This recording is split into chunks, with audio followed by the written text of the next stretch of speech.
And we are back with Bruce Porter and Will Worsham, the big estate planning workshop coming up in a 21st. few weeks. All right, Yep. May 21st. 2 weeks. Tell him the number again. He said the first 3 people that call and sign up get a free book. Yeah, 882-1800. That'd be great.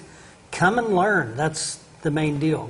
It's come and enjoy an hour with us, and we'll cover a lot of information and give you lots of information to think about. So it is fun. That's a good thing. I mean, we do have a good time. Oh yeah, we do all kinds of stuff. What do you know, when I think of estate planning, I'm thinking I have property, I have stocks, I have this. I think people are under a mistaken impression that if you're talking about estate planning, you have to own all this stuff that you want to distribute. Not really true, is it? I mean, anything is your estate that you own. Yeah, I mean, our children. Yeah, whatever you have is part of your estate. And so, I mean, yeah, you do have people that have smaller estates, and so we have different levels of estate planning.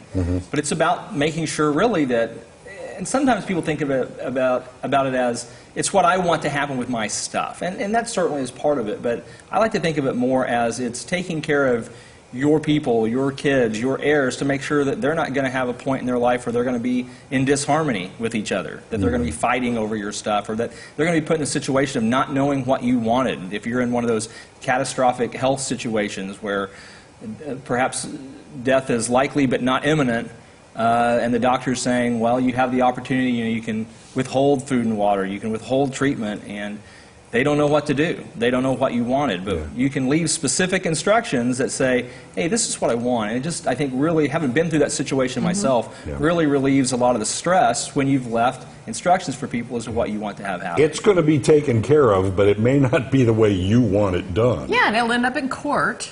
And now you've got the whole probate system, depending on what the situation is. And that's a public thing. Like you've said before, then all of a sudden, your private affairs aren't so private anymore. If it goes through probate, it's public. It's all public. So I've had a lot of people, I knew, normally I'll do the initial appointment just to gather information. And people say, okay, I don't even know where to start. Well, here's a real easy question that'll help you solve that. If you're not here tomorrow, who's going to get your stuff? I mean, it's very simple. If you don't wake up, now that's how you estate plan. That's how you figure it out. You're not here to make any decisions. Who's going to decide the distribution of your assets? Who's going to decide the care of your children?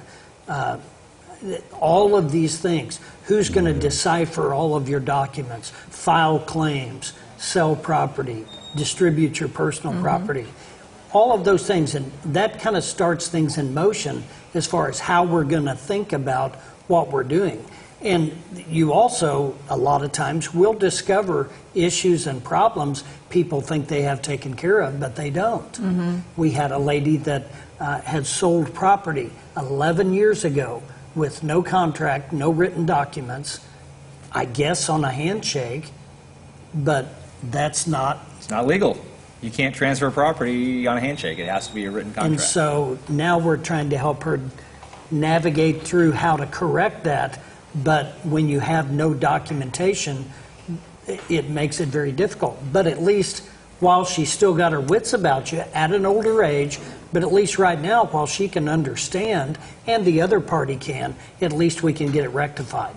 And that's the main thing. That's just one of those things. I think another reason that people don't begin to plan is because they think that whatever they do, then they're not going to be able to change. They think it's locked in place, and then they're afraid they're going to make the wrong choice or make a bad decision.